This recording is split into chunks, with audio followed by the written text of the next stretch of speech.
From the campus of Rust College in Holly Springs, Mississippi, in the studios of WURC, it's Straight Talk Live. Hello and welcome. I'm Sharon Goodman Hill. Pastologist, speaker, facilitator of advanced therapy and workshops are just a few of the things my guest today is known for doing.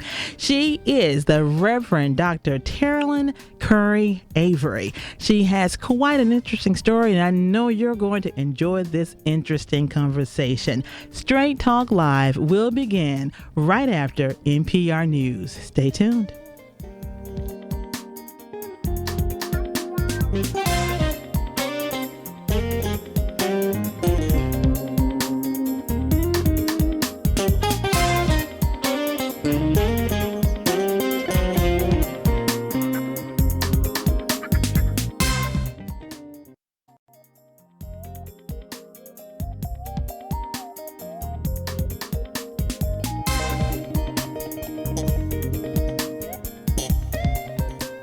Welcome to Straight Talk Live. I'm Sharon Goodman Hill. My guest today is the Reverend Dr. Terralyn Curry Avery, a native of this area, but she's in Connecticut now. We're going to get to know her just a little bit better. And welcome to Straight Talk Live. Thank you, Sharon. Thank you for having me. Okay, now we keep saying you're from Holly Springs, but you and your family actually are Waterford, Mississippi residents. Is that correct? That's right. We're from the suburbs.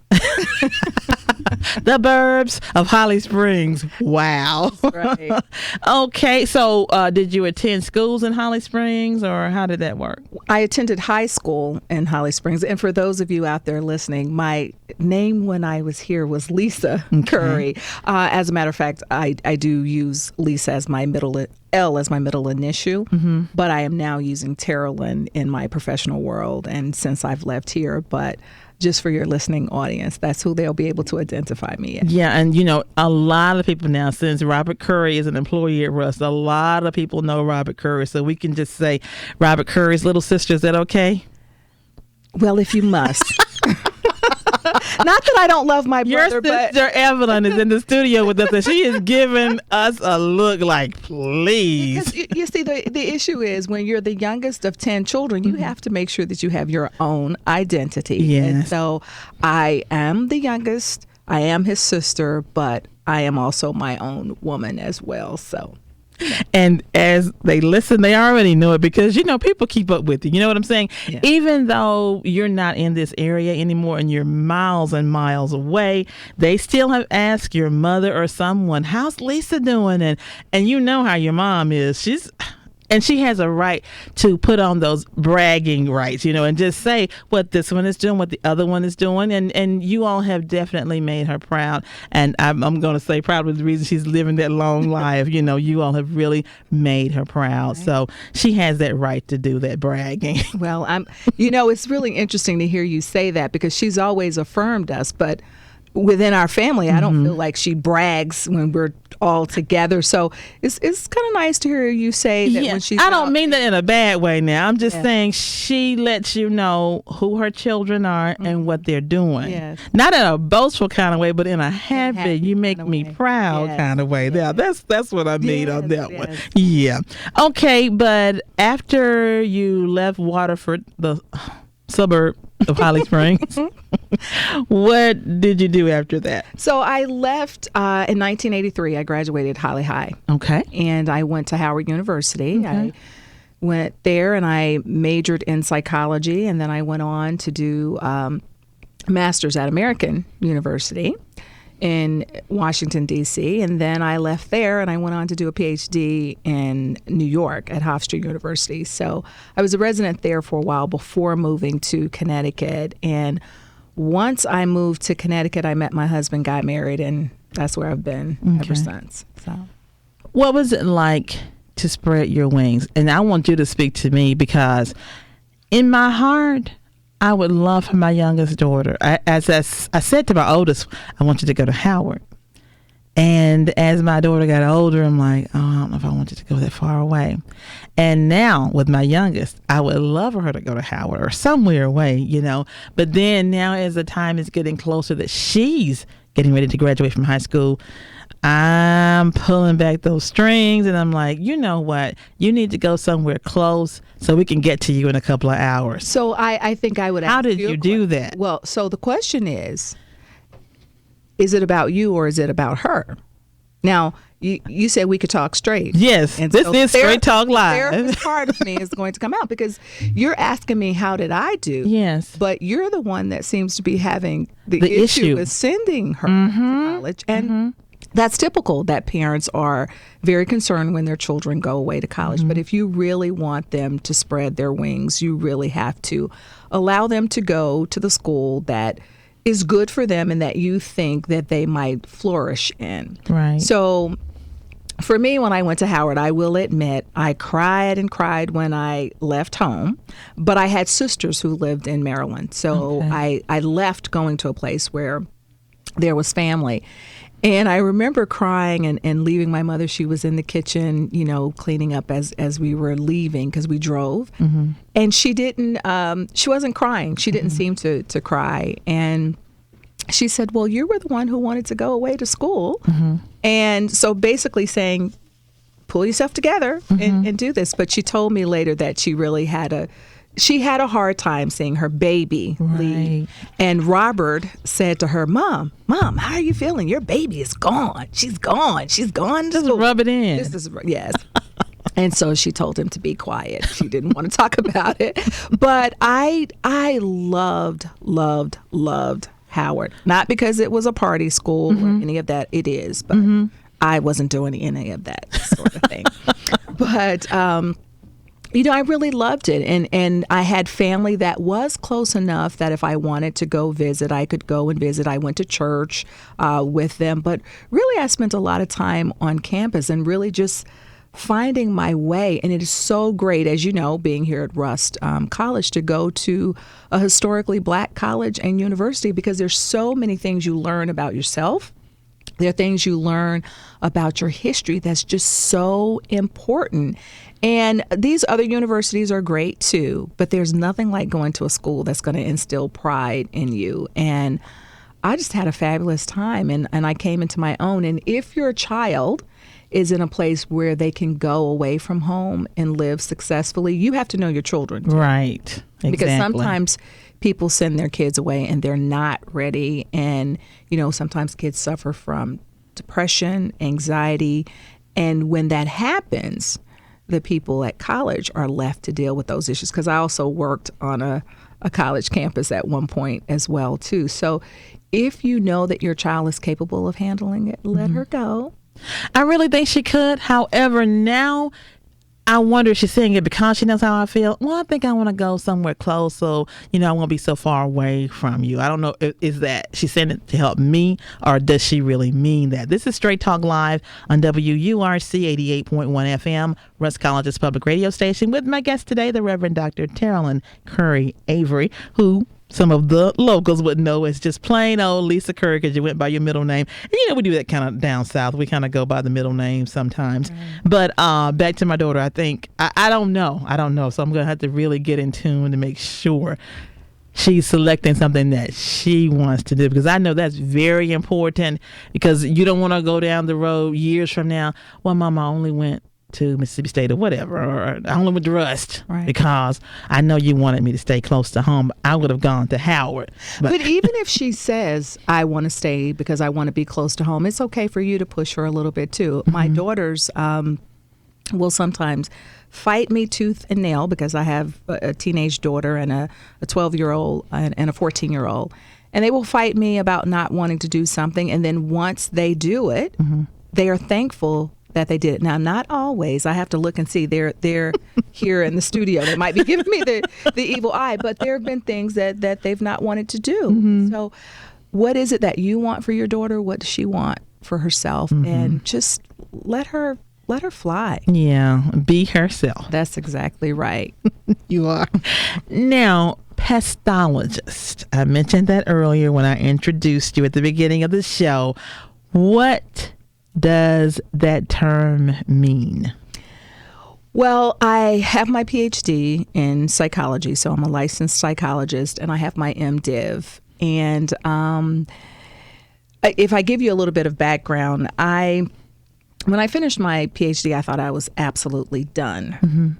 And I was getting these messages that, no, you're not done. God is calling you to something else. And quite frankly, I was sick to my stomach thinking about going to school again, studying again, doing all of that. But I went on to do my MDiv, and I pastored a church for about 4 years until October of 2014. And I feel like at this point, what God is asking me to do is to really merge the theology and the psychology. And so I came up with the term pastologist because it's different from being a pastoral counselor. It's very, very different. I still do the clinical work, but I also work with you in the realm of whatever your sacred relationships are. So it could be Christian, it could be Jewish, it could be Muslim. Now, quite frankly, most of my clients are Christian, but I do not discriminate no matter what your religion is. What I have found in my practice is there are some people who have been deeply wounded by the church with some of the things that we say, some of the messages that we send. And I know I can step on some people's toes with some theology, but I have had clients who have been very wounded. And so we do a lot of healing, and we really talk about the unconditional love of God and getting them, on the right path for their lives and not being caught up in what religion says. Because a lot of our religion, we are so holy that we don't even express the love of Christ for Christians. But when we say that we do, right? But we're so busy beating up other folks that we can't see the hurt that we're doing. And Christ wasn't about that. So I believe that God is really calling me now to do this work with folks around understanding that they are sacred beings created in the image of God, and then go from there with developing their relationships with themselves and with other people. So that's where the term comes from, really just the merging of the theology and the psychology. I also work with people who are atheists or who don't come in talking about religion or God at all. But ultimately, it's really interesting because there are a lot of people out there who are hopeless and missing something. And ultimately, it ends up, we get around to the sacred somewhere in the conversation. Interesting.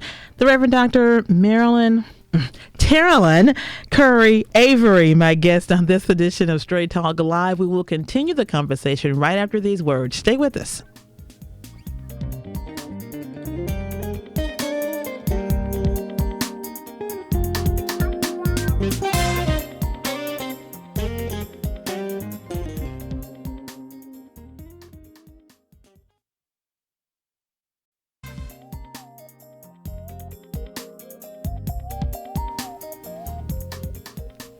Welcome back to Straight Talk Live. I'm Sharon Goodman Hill. If you are just tuning in, my guest today is the Reverend Dr. Terralyn Curry Avery, originally from Waterford, but has been away and living in Connecticut now and got her own business and all that set up. Everything is just going well. You have been blessed, and I want everyone to listen and hear, some of the things that you are doing now. But I am curious, Terralyn, what led you into psychology and then into divinity? So it's funny with psychology. I can remember as a senior in high school thinking, what on earth am I going to major in when I go to school? And I thought I would do journalism, believe it or not. Oh, okay. Just because I was on the newspaper, committee or team or whatever it was called back then. And then I realized that I was good with helping my friends with their issues. As teenagers, there's always something going on, right? So yes. I was good at listening to them and good at helping them problem solve and things like that. So I decided that I would major in psychology, and I loved it. Loved it. What was it about it that you loved? Once you got into it, I know you had come to that conclusion, you knew that this was something you were interested in. Figuring but people out, helping people through their problems. And I asked a ton of questions. I mean, when I was younger, my brother, I would ask an adult just lots of personal questions about their lives, and they would answer. And my brother, who's 2 years older, would yell at me and say, stop asking them all those questions. It's none of your business. And I said, well, if they're answering me, why wouldn't I ask them questions? And equally, I would ask a lot of questions about the Bible as well. And so I didn't know that the Lord was ordering my steps in that moment because, you're a teenager, you don't know. But when I got to Howard, I loved my professors. I just loved learning about how the brain works and just, again, helping people to heal from their hurts. So I went on. It was a process even in undergraduate with deciding, do I want to do counseling psychology? Do I want to do clinical psychology? Do I want to get what's called a PsyD degree? And so ultimately I decided to do the clinical work, and it's a lot of work. So for people who are going in it, just know that it's a lot of work, but I loved it. And I wanted to work with kids from our communities. I worked for a long time with kids of color. So once I graduated from Hofstra University, I got a job working in a juvenile delinquent facility. What was that like? I loved it. Okay. I did not necessarily like working with some of the staff and the administrators, but I loved the children because that's what they were children. And even though they had committed some offense that landed them in this facility, they were just children. And some of them went on to do some hardened, criminal acts. But sometimes people are born into situations that they find it very difficult to get out of. And so I worked with kids who lived in poverty, worked with kids who had been abused physically, sexually, emotionally, just kids who were involved in gangs, drug situations. So it was heart-wrenching, but I really felt good about the work that I did. And then I left there and I went to work at a psychiatric hospital. And it's really interesting because if you want to talk about race in this society, the kids who were locked up were kids of color, and the kids in the psychiatric hospital, not that there were not kids of color there, there were, but they were generally kids who were of the lighter persuasion. And but I loved my work with them as well. And then after I was pregnant with my I believe it was my second daughter, I left there and I worked in a school system that was predominantly kids of color. I really enjoyed that work as well. But what came out of that experience was understanding that many of the kids who were wounded because they had parents who were wounded, who never healed from their wounds. And so the cycle just continued. And I realized that I needed to do some work with women. And so I began working a little bit more with women and really more in recent years. But how I came to that place of going to divinity school was, like I said, God had already ordered my steps back in high school even. I did James Weldon Johnson's Go Down Death. Okay. I was competing in a competition at school, and I remember one of my church members said, I didn't know you were ordained. And as an adult, when I think back on that, I'm thinking she spoke a word into me. But repeatedly over time, people just kept saying to me, have you ever thought about being a minister? And I thought, well, that is the craziest thing for people to say to me, because no one, who wants to be a minister? Honestly, I mean, if I could just speak straight, who wakes up and said, oh, okay, I want to be a minister? You are reminding me of something that came up a few years ago. Before I moved to Holly Springs, we were talking to this young lady, and there was one young lady who said she wanted to marry a preacher. And finally, I asked one of the first ladies, like, did you want to marry a preacher? Did your husband want it? She said, I don't know anybody in their right mind. Exactly. That just sits there and I want to be a preacher. That's exactly right. That's something that you're kind of called into. Exactly. And so I fought it, for a while, because I kept saying, oh, that's just those people asking me that. God is not calling me. And so finally I said, okay, God, one day, I if that's what you're calling me to do, one day I will become a pastor. And I went to this women's retreat. And this woman did this sermon called, Can You Hear Me Now? Remember that old Verizon commercial?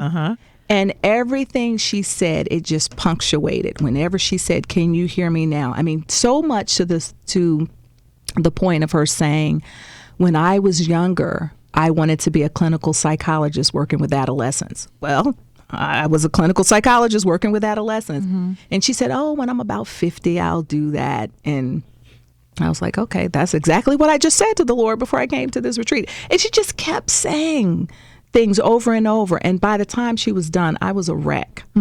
So I spent some time crying with her and sobbing with her right after.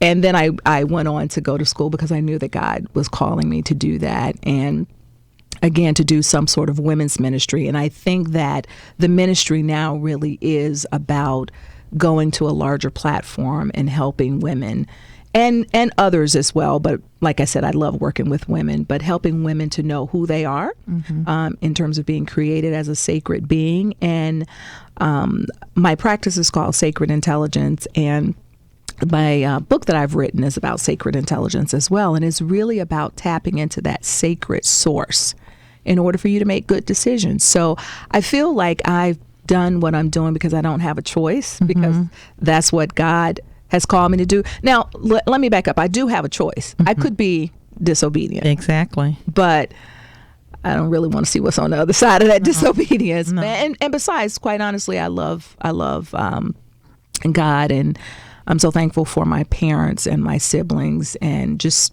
really having that foundation. So that's how I got into it. I know it's a long way around, but that's how I really got into doing both. But tell us more about sacred intelligence. What exactly does that mean? So really, sacred intelligence, I feel that many people make poor choices about who they are, about their relationships, because they really don't know that they were created as divine, loving beings. We are made in God's image. Right. And if I'm made in God's image, that means that God is inside of me. And if I know that, then I'm going to be careful about how I treat myself, how other people treat me, and how I treat other people. Now, I'm not going to tell you that I'm perfect, because I'm working on this every day. Every day I'm working on it. And when I step outside of that, even if it's yelling at my kids, when I step outside of that, when I'm having one of those crazy mother moments, I feel saddened and ashamed. So we're always working on this, right? But the sacred intelligence piece is just about remembering I am a sacred being. And from there, if I know that I was created in that love, then I can make better decisions. You know, we were watching a show recently on television. It's like a train wreck. It's one of those shows that you really don't want to watch. But my husband was flipping channels, and it was one of those shows of "You Are Not the Father," those type of shows. Right. And I was so disgusted when I was watching it, because it's playing on people's emotions. And we saw this one woman just falling out on the floor about how this man had he had gone outside of their marriage and had an affair. I guess they were married. I'm not sure. And I thought, if she really knew who she is and who she was created to be, she wouldn't do that to herself. So that's really what sacred intelligence is about, helping you make better decisions. This is Straight Talk Live on WURC 88.1 FM, West College's public radio station. My guest today, the Reverend Dr. Terrilyn Curry Avery. Terrilyn, why do we see people continuing to fall in those patterns, whether it be the wrong partner, you know, somebody's with the wrong man, a female with the wrong man, or a male with the wrong woman, and they get out of that relationship and then they go right back to another one? What is that? I think a part of it is because they don't do the work that they need to do to be healed. And some of these people are church folks. Oh, yeah. Many of these people are church folks. Right. I'm just going to go. I was mouthing it, but some of the church people are some of the most messed up people. And that's why we call it a hospital for sick people, right? But because what I find is that we laugh and talk and praise the Lord, and we might even run up and down the aisle and do all of that. That's why I love doing retreats with church folks. Okay. You know, and I'm very real. And I say some things that people don't expect me to say. I'm very direct. And what happens is sometimes people say, I'm just going to pray and give it to God. God is not going to micromanage your life. God has given us wisdom. That's the sacred intelligence piece. God has given us wisdom to do the work that we need to do.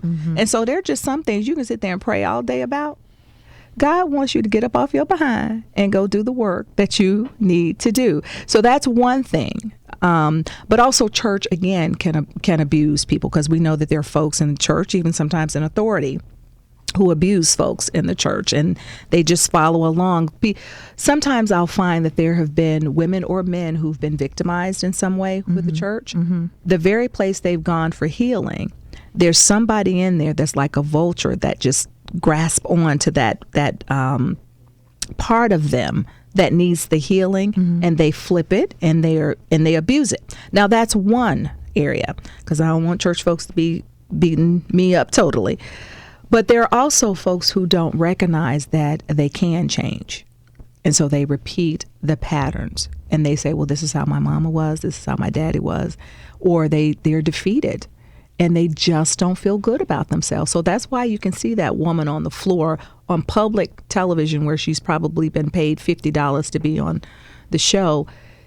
You know, she doesn't recognize that she's created to be a spiritual being, and just doesn't feel good about herself. So that's why she continues to get into those patterns. But that's where God uses people like me in terms of psychology, which is why I felt like I was already serving God by doing psychology. But you've got to do the work. I have to continually do the work. I'm always self-reflecting.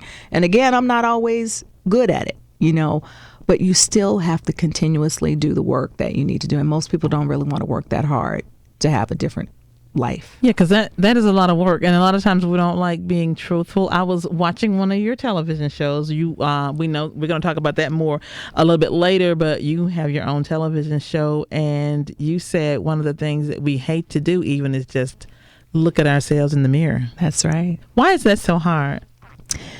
Well, because the world tells us that, one, we should be a size 2. They tell us what we should look like, you know, what our skin color should be, you know, what's beautiful, what's not. And so what we do is we feed into what the world says. And once we have that image of what we should be, then we forget. We forget what we were created to be. We forget sometimes what our parents have told us. Sometimes we've had relationships where people haven't made us feel good about ourselves, or we've allowed them. Because I want to be clear about that. And so what happens is that we no longer love ourselves. And so that's why we hate looking in the mirror. So I have an exercise that I do with people. I have a mirror in my office, and I'll have them to get up and look in the mirror and tell me what you see. Everything that comes out, negative, negative, negative, negative. And I'll say, what can you tell me that's positive? And they struggle to tell me. So one of the exercises that I have them to do for homework is that just start with 5 positive things about yourself. Believe it or not, that is difficult for people to do. And I want them to practice it in the mirror every day, saying, I am whatever it is. Because when you say I am, what you're doing is you're changing the message that you've been telling yourself. I am beautiful, or I am smart, or I am a child of God. Whatever it is you want to say, that's what you become. You know, if you say to yourself, I'm ugly, that's what you're going to believe, is that I'm ugly. So you have to say the positives that follow it, and you have to do it every day. Now, you may not believe it when you first start, but once you do it over and over and over again, you will build up your self-confidence. I always use the analogy, and I guess I should get with the program, but do you remember back in the day when we had those cassette tapes that you put in the radio station to record your favorite song, and then if another song came on, you put the tape in there again and you record over it? Well, that's what we have to do with the messages that we send to ourselves. We have to record over them, and we have to just keep playing it over and over and over again. Until we really do believe what we're saying. Exactly. So that's very important then, to say mantras or something positive out loud about yourself every day. That's right. And it's important for you to look at yourself in the mirror. Even when you don't want to look at yourself in the mirror. You can even celebrate your blemishes. If you have blemishes, you can celebrate those, because that means whatever you've been through, whatever that scar is that's there, it tells a story about you, and that narrative is important for your life. And so we can learn from those things as well. We don't have to be ashamed of it. It's just like a woman who might have breast cancer and has had multiple surgeries. Those scars that are there, they tell a story. And so it's important for us to be able to look at it and just to appreciate who we are, and just tell the world that, you're a liar. Everybody isn't made like that, look like that. What's my story, and why is my story important? Because we've all been created for a purpose. So true. You have talked about something called selfish relationships. What is that? We're going to talk about that in just a minute, when we are really taught not to be selfish. So what is being selfish in a relationship? This is Straight Talk Live on WURC 88.1 FM, your Rust College public radio station. I'm Sharon Goodman Hill with my guest today, the Reverend Dr. Terrilyn Curry Avery. We'll be back with more after these important messages.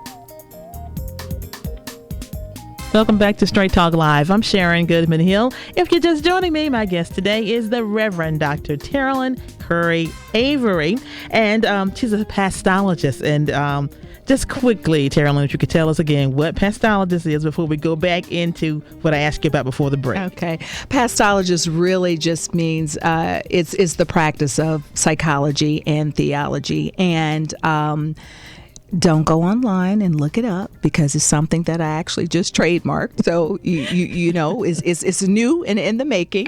So that's where I see it. And I'm hoping that it'll eventually become a movement, that we're going to merge those two things. I believe that it will. Now, selfish relationships. What do you mean by that?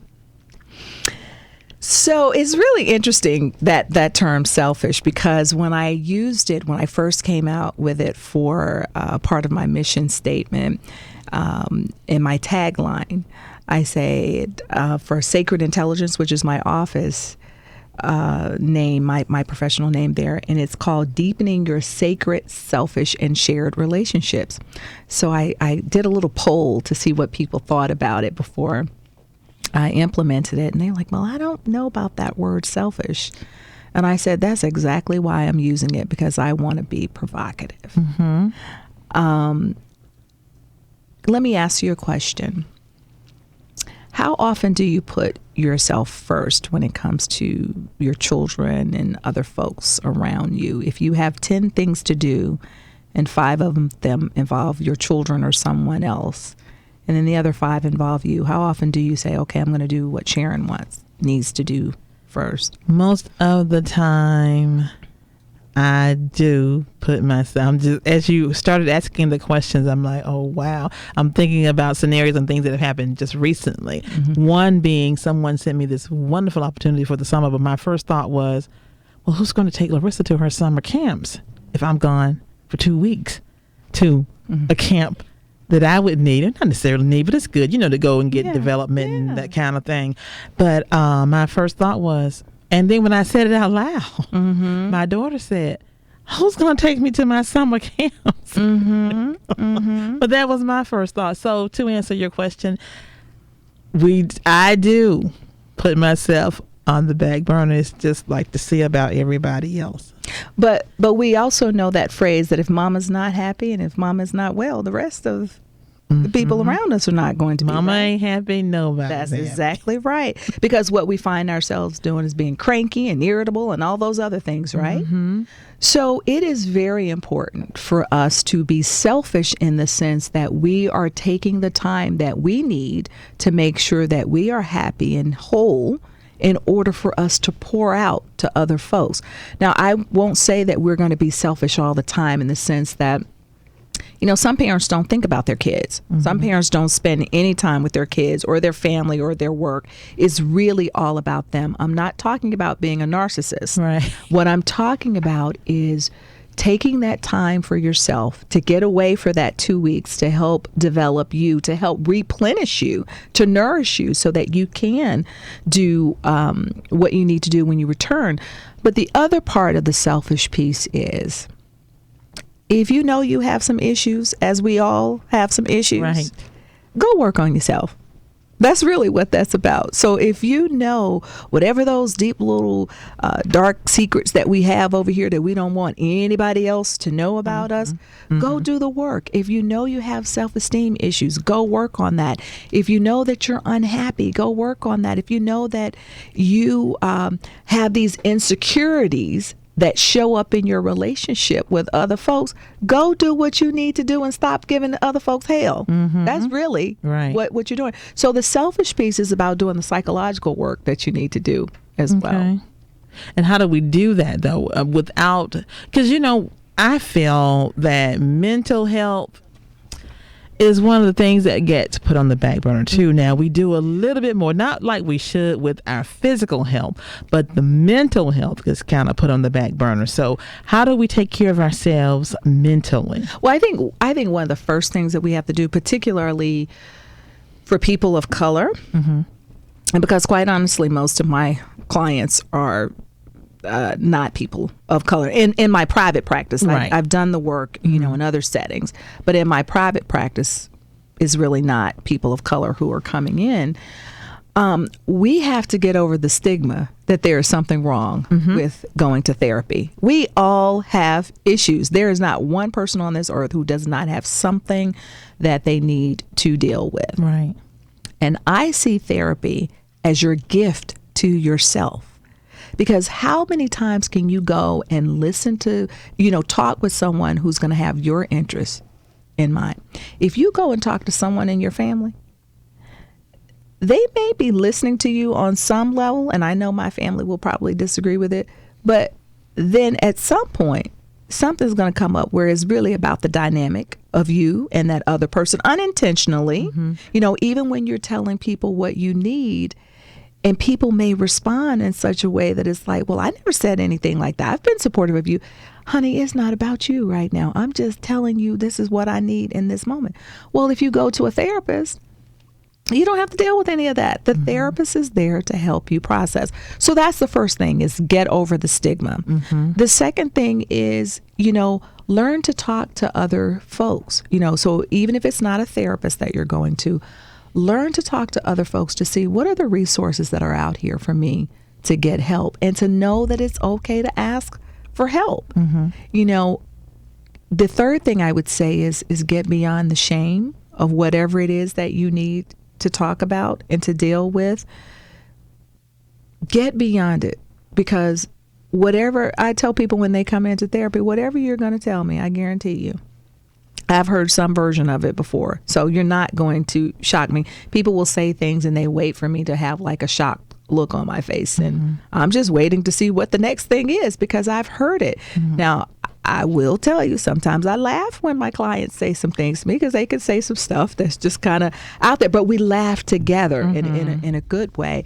But so you want to just be able to get past some of that. The other thing that you have to get past is just, some people also think I'm too old to change, or I can't change. So can't is a word that we tell people to take out of their vocabulary.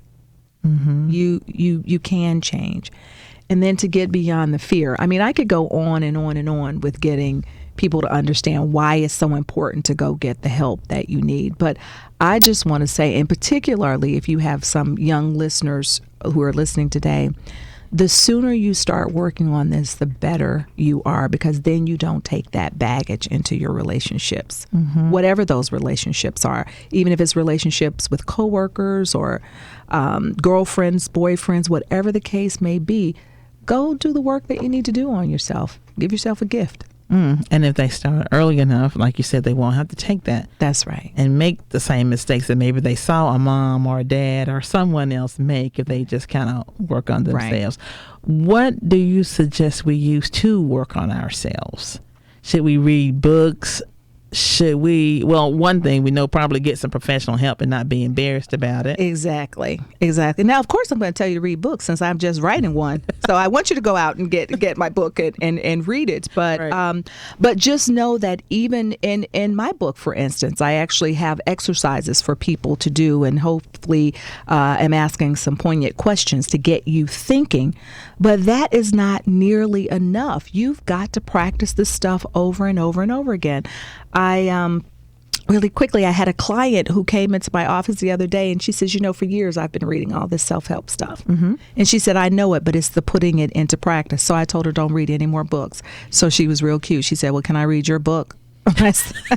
So I said, of course, you could read my book, but then you have to put it into practice. Okay. This is Straight Talk Live on WURC 88.1 FM, Rusk College. My guest today, the Reverend Dr. Terilyn Curry Avery. You probably know her as Lisa Curry when she was here, and using her middle name. Like I said before, we know down south we do that a lot by calling people by their middle names and not the first name. But anyway, we are so excited that you are here today. You mentioned your book. Can you tell us a little bit more about this upcoming book? Yeah, so the upcoming book is about sacred intelligence, and it's called Sacred Intelligence, the Essence of Sacred, Selfish, and Shared Relationships.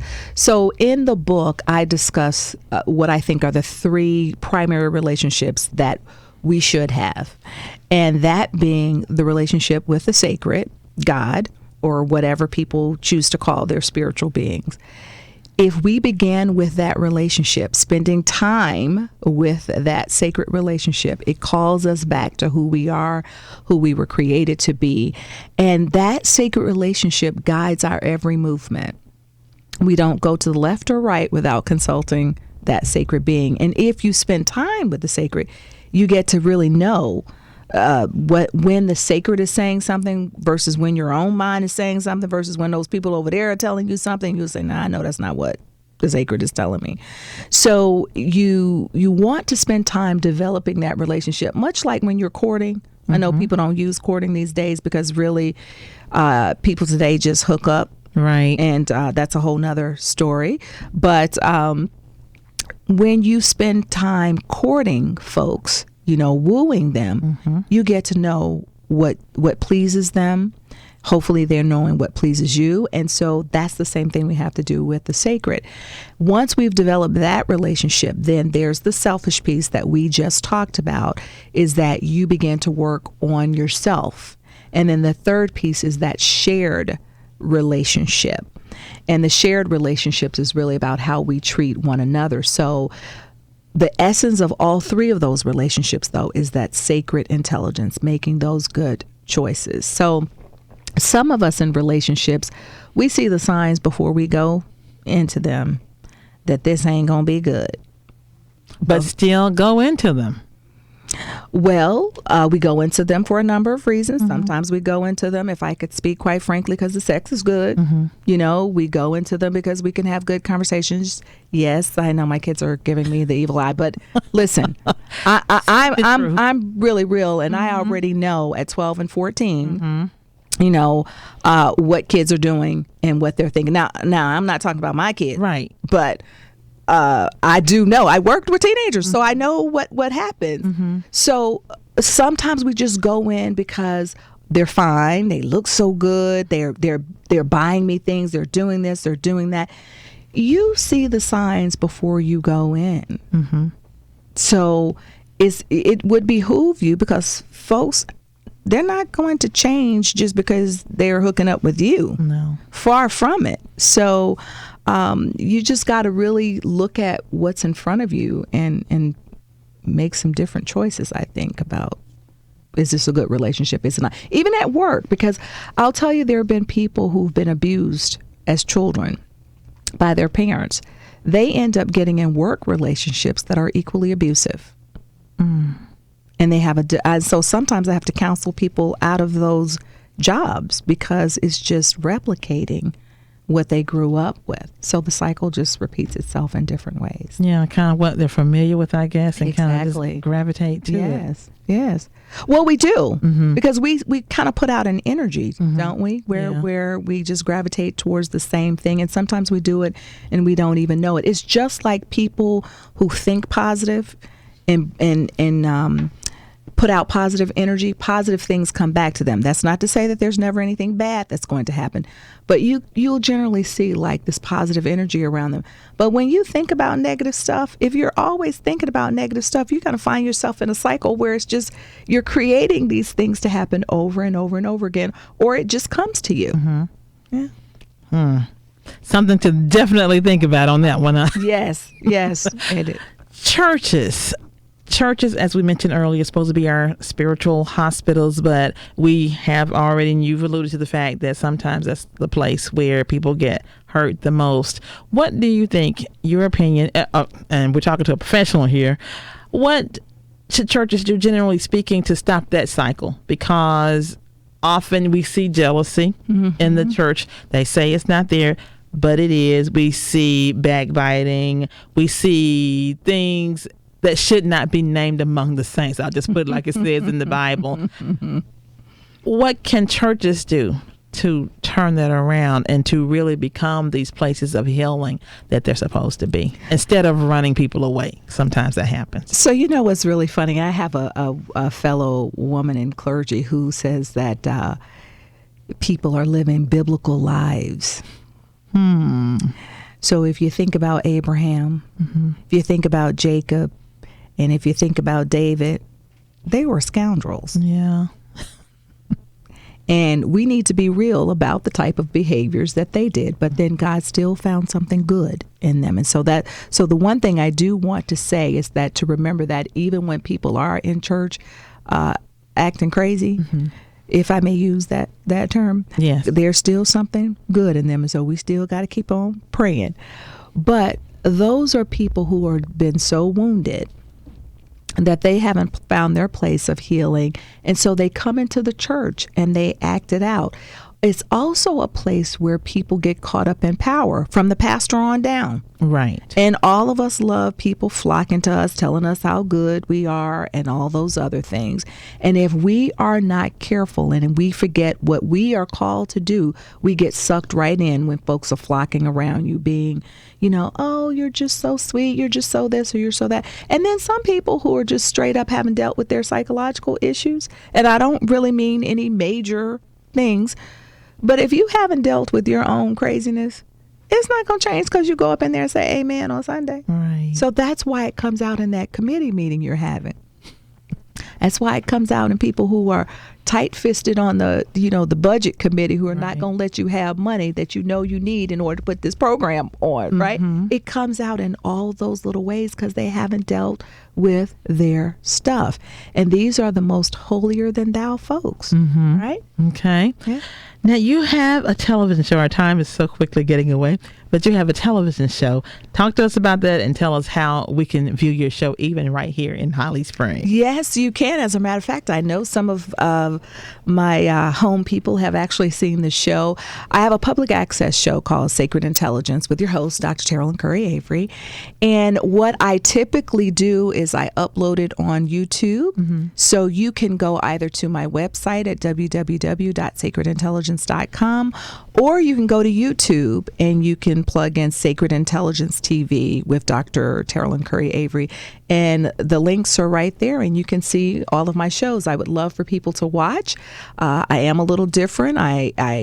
Some of them will be provocative. I think there'll be some things that some church folks won't like that they see, but that's okay. I welcome any comments that folks have, any discussions that they might have. And what made you want to do a television show? Well, because I feel like it's important to broaden my message. And, it's public access, so it's free. Anybody can go and do a public access television show. And I hope that it will lead to other things, quite frankly, to get the message out there, because I do believe God is calling me to a larger platform. Okay, one quick tip on mental health. What's one thing that we need to do to make sure we are in mental health? I think we need to spend time with ourselves in the sacred. And once we do that, I think we'll be guided to go get the professional help that we need. The Reverend Dr. Terilyn Curry Avery, thank you so much for being here today. Thank you, Sharon. I enjoyed it. I certainly did. You gave us so much great information.